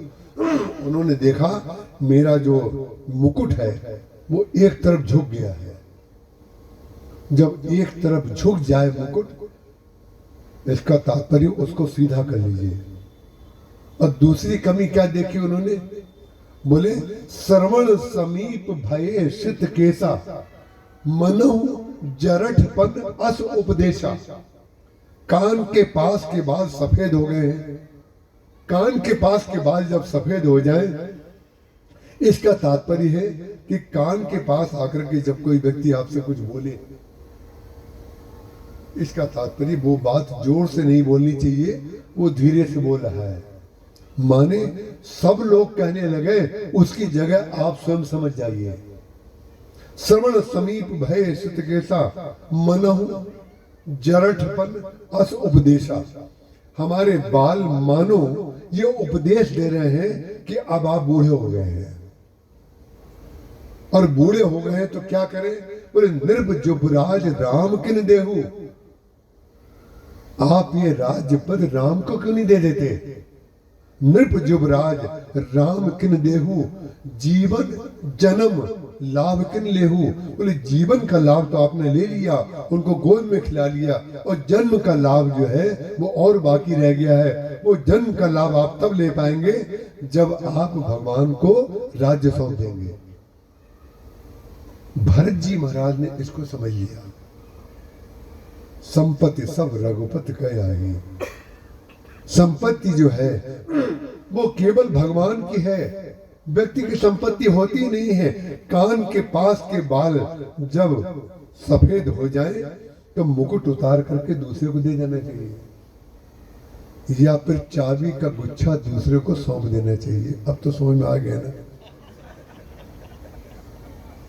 चाबी का गुच्छा लटकाए लटकाए घूमेंगी तो ध्यान रखिएगा, बच्चे आपको अपना नहीं मान पाएंगे। हमने तो देखा है एक घर में कि जिसमें मसाले रखे जाते हैं, छोटी सी अलमारी 2.5 फुट की जो आती है लोहे वाली, उसको मैंने देखा है, उसमें मसाले रखे हुए हैं। और संजोग से हम वहां पर महाराज ठहर गए जाकर के, छोटी छोटे मसालों की डब्बियों में, उसमें भी छोटा सा नौताल ताला। अरे जितने का मसाला नहीं, उससे बड़ा महंगा तो ताला ले लिया मैंने। नौताल तो हम यूज करते हैं इसलिए बोल दिया। उसमें तो अलीगढ़ का कोई लटक रहा था लाल रंग का। उसका कारण क्या है, मसाले भी जो निकालेंगे तो वो भी ताले में रहेंगे। तो ध्यान रखिएगा, जिसकी बुद्धि ताले में बंद है वो खुलेगी कैसे। मसाले भी ताले में, जो मसाले से ही ऊपर नहीं उठा है वो क्या छोंक लगाएगा, उसका क्या सुगंध आएगी भाई। अरे पहले इससे तो ऊपर उठो। ये जरूरी है। नृप जुबराज राम किन देहु, जीवन जन्म लाभ किन लेहु। उन्होंने तुरंत जा करके वशिष्ठ जी महाराज से कह दिया कि मैं राम को राज्य देना चाहता हूं। तो उन्होंने कहा कोई मुहूर्त निकाल दीजिए। तो उन्होंने कहा इतना सुंदर संकल्प आपके अंदर आया है, इसमें मुहूर्त की क्या आवश्यकता है। लेकिन मुहूर्त की आवश्यकता भावना के अतिरेक में वशिष्ठ जी के मुंह से निकल गया। देखिए भावना का अतिरेक जो है वो लोक संवर्धन में तो बहुत साथ देगा, लेकिन वेद नीति जो है वो कट जाएगी। जब वो मुहूर्त पूछ रहे हैं तो उनको मुहूर्त बचाना चाहिए। जब मुहूर्त बताते वो तो परिणाम क्या हो जाता, उस मुहूर्त में ये भी होता कि सारे भाइयों को बुला लिया जाए, पूरे परिवार को बुला लिया जाए। जैसे जनक जी महाराज ने योजना बनाई थी, घोषणा की थी कि जो शंकर जी का ये धनुष मेरे पास है उसको तोड़ देगा, उसके साथ मैं अपनी कन्या सीता का विवाह करूंगा। ऐसा संकल्प उन्होंने किया। भगवान राम ने धनुष तोड़ दिया। संक्षेप में मैं इस बात को कह रहा हूं, भगवान राम ने धनुष तोड़ दिया। जब धनुष तोड़ दिया तो जनक जी महाराज विश्वामित्र जी महाराज के पास गए, उन्होंने प्रणाम किया कि महाराज धनुष टूट गया, अब तो विवाह हो गया। तब विश्वामित्र जी महाराज ने लोक और वेद को जोड़ने वाला शब्द कहा कि यद्यपि टूटत ही धनु भयो विवाहु, लोक और वेद सब लोग जानते हैं, तदपि जाई तुम करो। अब बोले क्या करें? बोले धनुष टूटने से विवाह तो हो गया है, लेकिन विवाह का लाभ जो है अयोध्या वासियों को भी तो मिलना चाहिए। जो अयोध्या के नर नारी हैं उनको भी तो लाभ मिले, और दूसरे लोग जो हैं स्वजन परिजन दोनों आए, कन्या पक्ष के भी सब लोग भाग लें और वर पक्ष के भी सब लोग भाग लें। उन्होंने कहा कि यद्यपि टूटत ही धनु भयो विवाहु, सब लोग जानते हैं, तदपि जाई तुम करो अब जथा वंश व्यवहार। यद्यपि विवाह हो चुका है, लेकिन वंश का जो व्यवहार है, लोक रीति है, उसको भी आप करिए। तदपि जाए तुम करो अब जथा वंश व्यवहार, बूझ विप्र गुरु पूज्य लोक विदित आचार। बोले लोक और वेद को मिलाने के लिए आवश्यक है कि दोनों पक्षों के लोग भी तो मिले। केवल लोक की बात कह करके भावुक होकर के हमारी बेटी का विवाह हो गया, और उसका परिणाम क्या हुआ? लोक और वेद को मिलाया गया तो 3 भाई और 3 कन्याएं जिनका संकल्प भी नहीं था, जो आपके संकल्प में भी नहीं था, उनका विवाह भी हो गया। पूर्णता तो तभी आएगी जब चारों भाइयों का विवाह हो जाए, और जनक जी और उनके जो भाई हैं उनके बेटियों का भी विवाह एक साथ हो जाए। कुछ कुंवारी रह जाए, कुछ विवाहित हो जाए तो घर में अच्छा नहीं लगता है। उसी प्रकार से जब तक लोक और वेद को मिलाया नहीं जाएगा, तो वशिष्ठ जी महाराज ने कहा, वशिष्ठ जी के मुंह से कहा निकल गया दशरथ जी के सामने, बोले अरे जब बेग विलंब न करिए नृत्य, देर मत करो, जल्दी करो। जल्दीबाजी में भावना तो है, लेकिन वेद तत्व की स्मृति नहीं है। जल्दीबाजी में भावना के अतिरेक में भी कोई काम जो है मत करिएगा। भावना के अतिरेक में काम करने में क्या हो जाता है, कई चीजें छूट जाती हैं। उन्होंने कहा बेग विलंब न करे निप, साजी सुबी समाज, सुदिन सुमंगल तवहि जब राम होई जुबराज। सुदिन सुमंगल तवहि जब राम होई जुबराज में ये शब्द इसलिए भावुकता का माना जाएगा, भगवान राम का जब जन्म हो रहा हो, जोग लगन गृह बार तिथि सवई भय अनुकूल, चर अरु अचर हर्ष जुत राम जन्म सुख मूल। भगवान का जन्म जब हुआ तो पंचांग एक साथ मिल गया। भगवान जब जन्म लेंगे तो पंचांग अपने आप अनुकूल हो जाएगा। अभी तो जन्म हुआ है ना, लेकिन जब राज्य का पद किसी को दिया जा रहा है तो लोक पक्ष है, सिंहासन पर कार्य होगा, सारा जिसको आप लोग प्रोटोकॉल कहते हैं उसका निर्वहन होगा। उस प्रोटोकॉल में ये भी तो आता है, उस विधान में, राजकीय विधान में ये भी तो आता है कि भरत और शत्रुघ्न को भी बुलाया जाए। लेकिन तात्विक दृष्टि से वशिष्ठ जी ने जो कहा वो सही था। सुदिन सुमंगल तवहि जब राम होई जुगराज, और प्रेम की दृष्टि से भी पूर्ण बात थी, क्योंकि भरत जी और श्री राम के प्रति जो प्रेम भाव था उसको वशिष्ठ जी महाराज जानते थे। लेकिन भरत और राम में तो दूरी नहीं है, भरत और राम तो एक ही है, लेकिन कैकेयी नरेश को कहाँ ले जाओगे, मंथरा को कहाँ ले जाओगे, जो कैकेयी जी के साथ दहेज में आई थी। दहेज में सामान जाता है ना, तो कैकेयी जी का जब विवाह हुआ तो कैकेयी नरेश ने सोचा दहेज में एक ऐसी सेविका दे दे जो अपनी बेटी का खूब देखभाल करे। तो ऐसी देखभाल उसने की कि महाराज अयोध्या को उजाड़ दिया उसने, ऐसी देखभाल की। तो उसका कारण क्या है, भावना के अतिरेक में उन्होंने ये कह दिया सुदिन सुमंगल तवहीं जब राम होई जुबराज। सुदिन माने अच्छा दिन, सुमंगल माने मंगल तभी होगा जब भगवान राम राज्य पर बैठ जाएंगे। और इसमें भी यहाँ जो चौपाई पढ़ी जाती है, संत सभा अनुपम अवध सकल सुमंगल मूल। तो जो सकल समंगल मूल भगवान राम है, उनका जब राज्याभिषेक होना है, उसमें भी जब विधान को खंडित किया गया तो परिणाम क्या हुआ, वही उसको कारण के रूप में मिल गया। उसी ने, मंथरा ने उसी को कारण बना दिया जिसका आधार प्रेम था। भगवान राम और भरत जी में प्रेम इतना है कि भरत जी वहां से सुनेंगे तो उनको ऐसा सुख मिलेगा जैसे मैं राज्य पर बैठ गया हूं। ये बात सत्य है, लेकिन भरत और राम में सत्य है ना, जनता भी तो है, लोक पक्ष भी तो है। इसलिए लोक पक्ष में आपके पक्ष में 20 लोग ना भी हों तो भी राशन तो उन 20 को भी दिया जाएगा ना। जो भी समाज को दिया जाएगा वो उन 20 को भी देना पड़ेगा। वो इसलिए देना पड़ेगा कि आप प्रत्यक्ष रूप से हित अहित की व्याख्या नहीं कर सकते, क्योंकि जब आप बैठ गए उसके बाद तो राजा के रूप में आपको सबके समान समान वृत्ति का पालन करना है। इसलिए लोक और वेद को मिला करके भगवान राम ने राज्य को बनाया।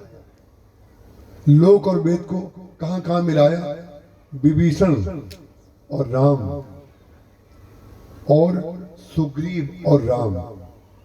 विभीषण को राज्य दिया लेकिन लंका में नहीं गए। किष्किंधा का राज्य सुग्रीव को दे दिया, लक्ष्मण जी को नहीं भेज दिया। लक्ष्मण जी को यह कहा कि सुग्रीव को राज्य दे दो, लेकिन प्रीति में नीति क्या की मालूम है, भगवान राम स्वार्थ परमार्थ नीति और प्रीति जितनी अच्छी जानते हैं उतनी अच्छी नीति और उतनी अच्छी प्रीति संसार में कोई नहीं जानता है, कितना भी बड़ा ज्ञानी हो जाए। स्वार्थ और परमार्थ, नीति और प्रीति।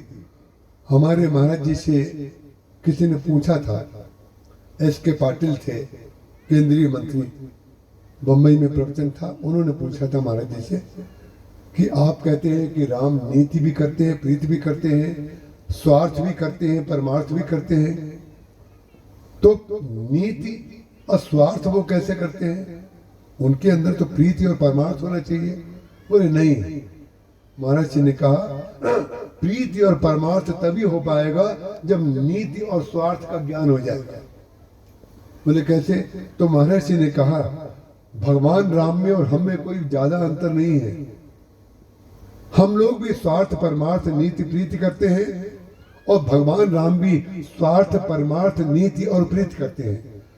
तो महाराज जी ने कहा अंतर केवल इतना है कि हम लोगों के जीवन में आगे परमार्थ दिखाई देता है, स्वार्थ पीछे छिपा रहता है।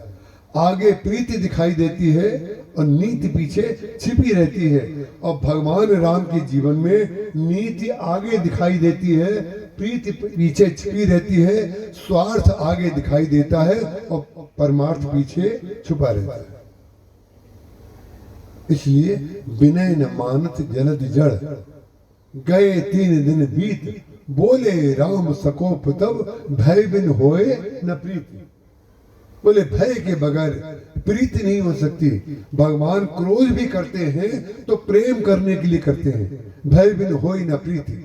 तो जो अज्ञान की बात मैं कह रहा था, किस संदर्भ में कह रहा था, बहुत कम लोगों को याद रहा होगा। परशुराम जी महाराज देखे चाप खंड में डाले, जब उनको क्रोध आ गया तो भगवान के स्वरूप की विस्मृति हो गई। जिस रूप को देकर के मोहित हो गए थे उसी रूप की विस्मृति हो गई, और जो विस्मृति हुई उसी का अनावरण जो हुआ, पर्दा जो हटाया, जो अनावरण किया भगवान ने, वो कैसे किया? अपने स्वभाव से किया, अपने स्वभाव से किया। कैसे स्वभाव से किया? जिस भाषा में परशुराम जी महाराज बोल रहे थे, अगर उसी भाषा में भगवान राम बोलने लग जाते तो एक युद्ध क्षेत्र जो है वो जनक जी की सभा बन जाती है। क्योंकि परशुराम जी महाराज अपना फरसा तान लेते और भगवान राम अपना धनुष बाण निकाल लेते, तो परिणाम क्या हो जाता? सीता जी का जो विवाह होना है, सीता जी का जो विवाह है, जो लक्ष्य है, उसको छोड़ करके हम दूसरी दिशा में चले जाते हैं। इसलिए जो लक्ष्य आपने पकड़ा है उसमें जितने दोष हैं उसको अनदेखा करिए। उसको अनदेखा करने के लिए आपको मधुर वाणी का प्रयोग करना पड़ेगा, सरल स्वभाव का प्रयोग करना पड़ेगा। भगवान राम ने मधुर वाणी और सरल स्वभाव का परिचय देकर के बहुत बड़ी समस्या को दूर कर दिया। समस्या का समाधान तो करना है लंका में जाके, यहाँ समस्या थोड़ी है, यहाँ तो तात्कालिक समस्या है जो अपने केवल इसलिए कि शंकर जी का धनुष किसने तोड़ दिया। तो लक्ष्मण जी ने उनसे ये पूछा, कृपा करके ये बताइए उसका कारण क्या है। लक्ष्मण जी जो है वो तत्व में स्थित रहते हैं, वो लोक में स्थित नहीं रहते हैं। लोक में स्थित रहते होते तो रघुपति कीरत विमल पताका दंड समान भयउ जैसा, इसमें कोई संदेह नहीं। भगवान की कीर्ति पताका का दंड जो है लक्ष्मण जी है। लेकिन दंड इसलिए है क्योंकि झंडा फहराएगा तब जब कोमल झंडा कपड़े का बना रहता है। कोमल झंडा तब फहराता है जब कठोर डंडा खड़ा रहता है। अब देखिए कोमलता और कठोरता का कितना बढ़िया संयोजन है। लक्ष्मण जी महाराज ने कठोर बोल बोल करके उनका अनावरण किया और भगवान राम ने सरल बोल बोल करके उनका अनावरण किया। दोनों एक दूसरे के पूरक हो गए, दोनों भाई। और लक्ष्य क्या है कि परशुराम जी महाराज के दृष्टि को खोल देना, बस। लक्ष्मण जी ने पूछा, महाराज ये बताइए कि इस धनुष के टूटने से जिससे आप इतना क्रोधित हो रहे हैं, ये तो बताइए इससे आपका संबंध क्या है। अब उन्हें और गुस्सा आ गया, बोले मुझसे तो संबंध पूछ रहा है। तो उन्होंने कहा, बहु धनु ही तोड़ी लड़काई। हमने बचपने में, हम लोग राज दरबार में रहने वाले बालक हैं, हमने बहुत से धनुष तोड़ दिए, आपने कभी आकर के क्रोध नहीं किया। अब वो तो आग बबूला पहले से थे, ऊपर से लक्ष्मण जी ने घी की आहुति और डाल दी। अपनी बातें बोल बोल करके बहु धन ही तोरी लड़काई, कबहू न असरिसी कीन गुसाई, यही धन पर ममता के हेतु। बोले ओ, ये हम में ममता देख रहा है। विचित्र बात है, ममता अहमता का त्याग करके ही तुम्हें परशुराम बनाऊंगा। कल मैंने आपसे कहा था, अभिमान ज्ञानी में होता है, ज्ञान में नहीं होता। अभिमान गुणी में होता है, गुण में नहीं होता। बोले ममता अहमता का तो त्याग मैंने कर दिया। मैंने जितनी दान में भूमि मुझे मिली सब मैंने ब्राह्मणों को दे दी। मैंने विवाह नहीं किया, मैंने कोई राज्य नहीं किया, मैंने कोई सत्ता नहीं भोगी। तो मैंने क्या क्या नहीं किया वो तो बोल रहे हैं, लेकिन मैं क्या कर रहा हूं ये याद नहीं है। भूतकाल तो याद है, वर्तमान भूल गया। वर्तमान क्यों भूल गया? क्योंकि बिना मतलब में खंडित धनुष को देख लिया। दोष को देखेंगे तो दोषाकार वृत्ति हो जाएगी, और भगवान को देखते रहेंगे तो गुणाकार वृत्ति हो जाएगी। अंत में जाकर के भगवान राम से उन्होंने कहा, भगवान राम ने उनको वहां तक पहुंचा दिया। उन्होंने कहा, कर परतोष। समस्या दूसरी थी, शंकर जी का धनुष का तो केवल नाम ले रहे थे। समस्या दूसरी थी। समस्या क्या थी? और जो हर व्यक्ति की समस्या होती है कि हमारे जैसा दूसरा पैदा ना हो, बस यही तो समस्या है।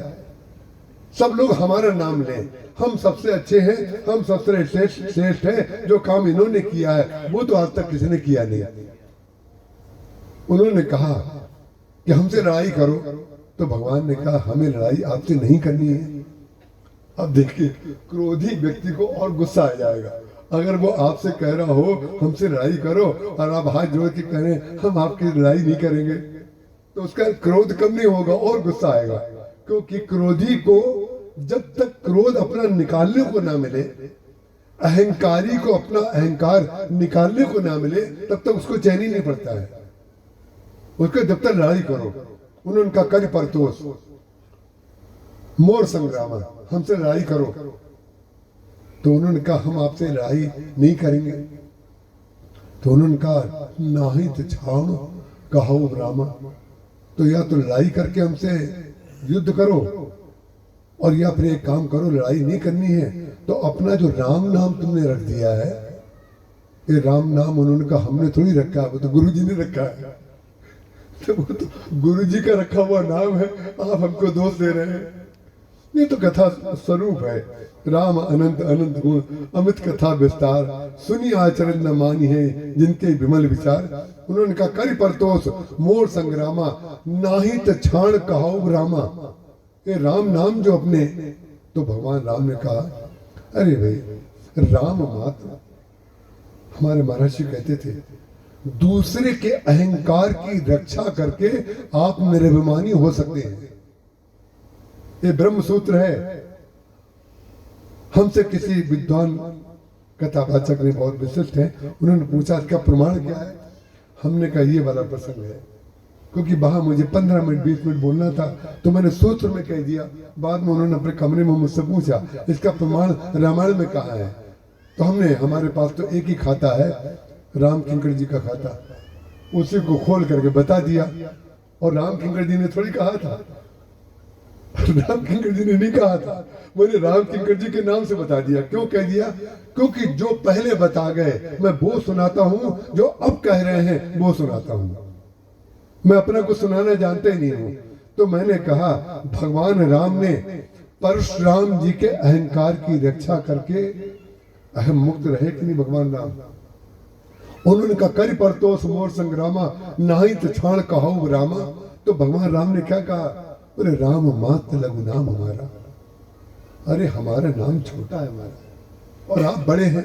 बोले कैसे बड़े हैं? बोले परस सहित बड़ा नाम तुम्हारा, आपका नाम बहुत बड़ा है, हम छोटे हैं। यही लोक और वेद को मिला देना है, यही व्यवहार है, यही वाणी है जो श्रुति बन जाती है। और श्रुति कैसे बन गई वाणी? श्रुति कैसे बनी? मधुर वाणी श्रुति कैसे बनेगी? किसी की दृष्टि का अनावरण कैसे कर देगी? किसी के क्रोध को कैसे समाप्त कर देगी? इसका प्रमाण देखिए। जब भगवान राम ने विनम्रता की पराकाष्ठा कर दी तो अंत में जाकर के जाना राम स्वभाव, तब प्रभु जाना राम स्वभाव तब पुलक प्रफुल्लित गात, जोर पान बोले वचन प्रीत न हृदय अमात। प्रेम भर गया। जो क्रोध भरा हुआ था, क्रोध के द्वैत बुद्धि बिनु, द्वैत की बिनु अज्ञान, क्रोध द्वैत के बगैर कभी आता ही नहीं है, वो द्वैत समाप्त हो गया। द्वैत कब समाप्त हो गया? बोले प्रीति न हृदय अमात। जो क्रोध जल रहा था हृदय में, उसकी जगह प्रेम आ गया। और प्रेम कैसे बना? बोले श्रुति बन गई। जाते समय परशुराम जी महाराज का द्वैत मिट गया। द्वैत माने राम और लक्ष्मण जी को दो अलग नहीं मानना है। अनुचित बहुत कहो अज्ञाता, क्षमो क्षमा मंदिर दो भ्राता। आप दोनों जो दिखाई दे रहे हैं, वस्तुतः दोनों भाई मिलकर के हम अकेले को क्षमा करके अद्वितीय बना दीजिए। आप दोनों एक हैं और हम दो हो गए थे, और आप दोनों ने अपने ढंग से, जैसे लक्ष्मण जी ने कठोर भाषा सुन करके उद्देश्य की पूर्ति की, भगवान राम ने कोमल भाषा बोल करके उद्देश्य की पूर्ति की। इसका प्रमाण यह है कि परशुराम जी महाराज जाते समय ये नहीं कर रहे हैं कि लक्ष्मण जी से माफी न मांगी हो, भगवान राम से माफी मांगी हो। बोले नहीं, क्षमो क्षमा मंदिर दो भ्राता, बोले लोक और वेद दोनों को मिला दीजिए। जब तक लक्ष्मण जी साथ में नहीं होंगे, लक्ष्मण जी कठोरता का रूप जो दिखाई दे रहा है वो राम के शील की परिपूर्णता है। हम तो कथा में कहते हैं, देखिए अंतिम वाक्य बोल रहा हूं, ये मत घबराइएगा, ये कब तक बोलेंगे। अंतिम वाक्य, रामचरितमानस में सब लोग भगवान राम को रघुपत कीरत विमल पताका, शील की पताका भगवान राम को शीलवान माना जाता है। ये भगवान राम को शीलवान माना जाता है, ये लोक पक्ष है। लोक पक्ष, रोनी बहन ध्यान रखिएगा, ये पहली बार मैं कह रहा हूं ये बात। भगवान राम को शीलवान माना जाता है, ये लोक पक्ष है। लेकिन उसका वेद पक्ष क्या है? वेद पक्ष ये है कि लक्ष्मण जी के बराबर शीलवान रामचरितमानस में दूसरा पात्र नहीं है। अब आपको लगेगा ये क्या कर रहे हैं, लक्ष्मण जी तो इतना क्रोध करते हैं। अरे उनका शील इतना उच्च कोटि का शील है कि जिन्होंने श्री राम के शील को बचाए रखने के लिए अपने शील को तुरोधान कर दिया, जो आपकी गरीबी को मिटाने के लिए अपनी अमीरी को समाप्त कर दे, आपको बसाने के लिए अपना घर उजाड़ दे। लक्ष्मण जी को सब लोग क्रोधी कहते हैं, लक्ष्मण जी को सब लोग आवेशशील कहते हैं, लेकिन ध्यान रखिएगा लक्ष्मण जी ने अपने स्वार्थ के लिए एक बार भी कभी क्रोध नहीं किया है। अपने स्वार्थ के लिए यदि उन्होंने क्रोध किया होता तो वन गमन के समय सबसे अधिक फटकार लगाते लक्ष्मण जी महाराज कैकेयी जी की। एक शब्द लक्ष्मण जी महाराज ने कैकेयी जी से नहीं बोला, एक शब्द नहीं बोला। क्यों नहीं बोला? क्योंकि लक्ष्मण जी को लगा छूटा तो इनका है, हमें तो मिला है। ये है, ये वेद तत्व है महाराज। जो छूटा है वो संसार है, जो छोड़ा है वो संसार है, जो मिले हैं वो राम है। जो सुमित्रा जी ने अपने पुत्र से कहा, तात तुम्हार मात वैदेही, पिता राम सब भांति स्नेही। हर तरह से प्रेम की रक्षा करने वाले, तुम्हारे भाव की रक्षा करने वाले राम तुम्हारे पिता हैं, सीता जी तुम्हारी माँ है, और माता पिता तो तुम्हारे साथ जा रहे हैं, और अयोध्या भी तुम्हारे साथ जा रही है। जो नहीं कहा वो मैं कह देता हूँ, उसको सिद्ध करता हूँ। ऐसा नहीं है, जो कहूंगा उसको सिद्ध करूंगा रामायण से ही। अयोध्या भी तुम्हारे साथ जा रही है, तो कैसे जा रही है? तहीं अवध जहां राम निवासु, तहीं दिवस जहां भानु प्रकाशु। जहां पर प्रकाश है वहीं सूर्य है, जहां राम है वहीं अयोध्या है। तो अयोध्या तो तुम्हारे साथ जा रही है। तुमने ना माता पिता को छोड़ा है, ना अयोध्या को छोड़ा है, सब कुछ तो तुम्हारे साथ जा रहा है। तो लक्ष्मण जी महाराज एक ऐसे पात्र हैं रामचरितमानस के, जो भगवान से कभी अलग नहीं हुए। ये अद्वैत तत्व है। लक्ष्मण जी महाराज द्वैत दिखाई देता है, लेकिन जो अद्वैत तत्व है उसी अद्वैत को परशुराम जी महाराज ने स्वीकार कर लिया। प्रणाम करके वो चले गए। ये लोक और वेद पक्ष रामचरितमानस का है। इसके बाद की चर्चा कल करेंगे। आज इतना ही। बोलिए श्याम रामचंद्र भगवान की जय।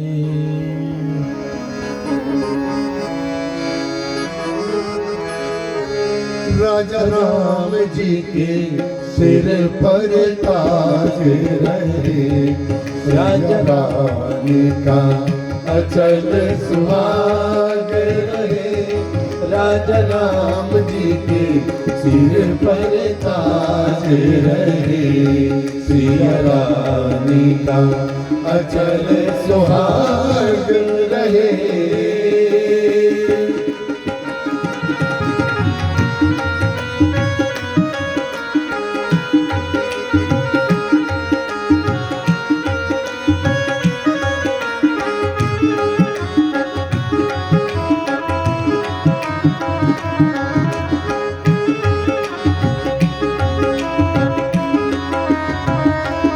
जब तक पृथ्वी शेष रहे, जब तक पृथ्वी शेष रहे, गंगा यमुना की धार बहे, गंगा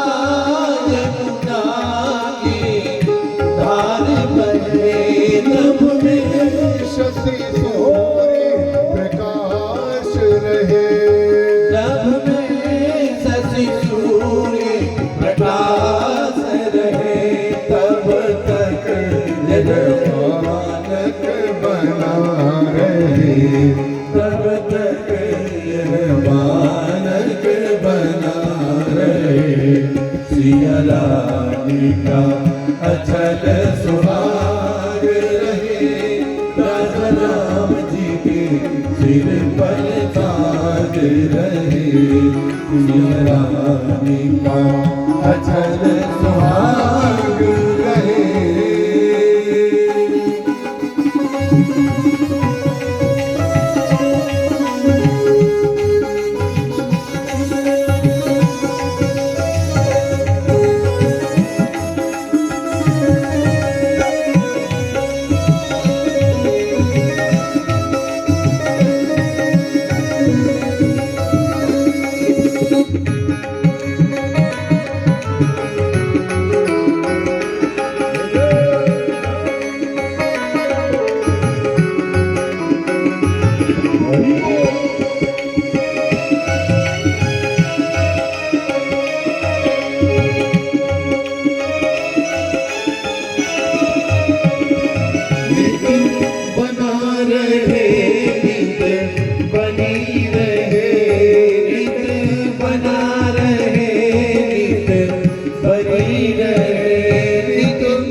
रहे सिर ताज रहे,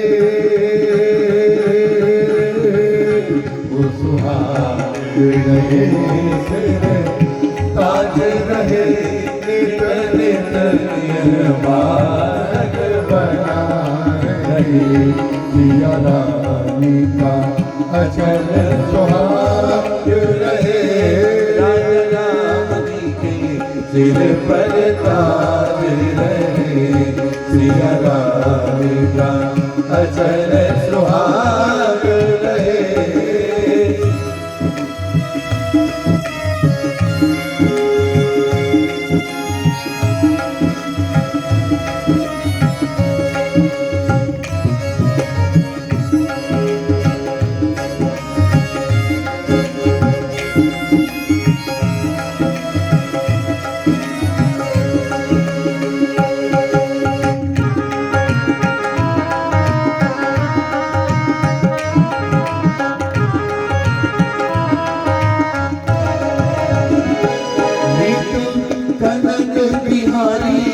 विराज रहे, नित कनक बिहारी विराज रहे, नित अलियों का ये समाज रहे, नित अलियों का ये समाज रहे, नित झांकी ऐसे हो आज रहे, नित झांकी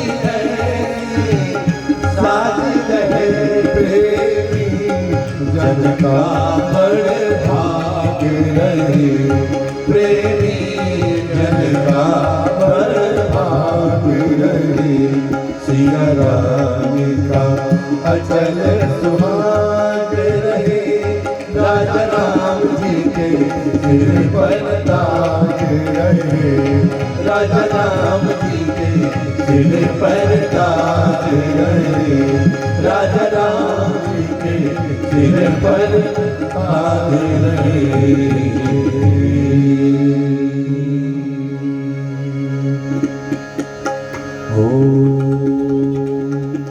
चंद्रमा मनसो जात सुखो, सूर्यो अजायत श्रोता पांशप्राचम्ना दैरजायत।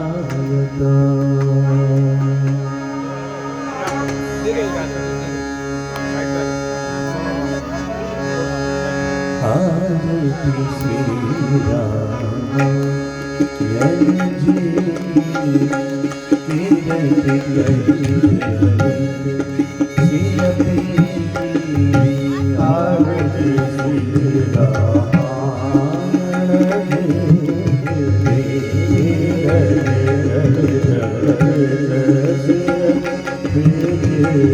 गावत ब्रह्मा दिव्य मुनियारद, वाल्मीक विज्ञान की सारद, सुख सन जनकादिशेष अनुसार पवन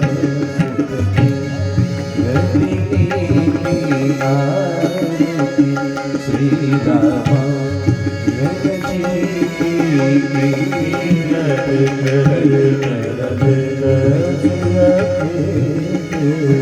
गावत वेद पुराण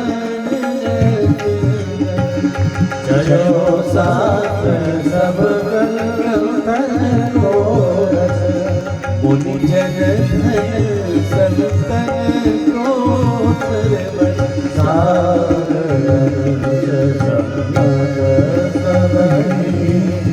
आरत श्री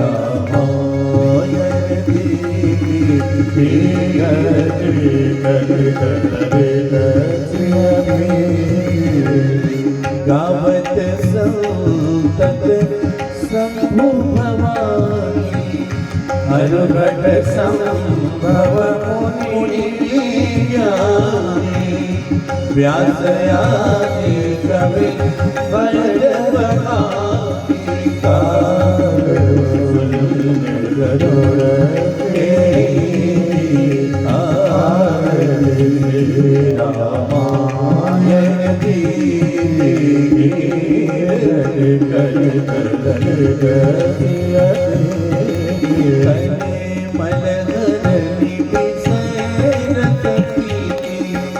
सुभग सिंगार मोहे जुबे दलन रोग भवन मूलियनी तारवार सब तुलसी की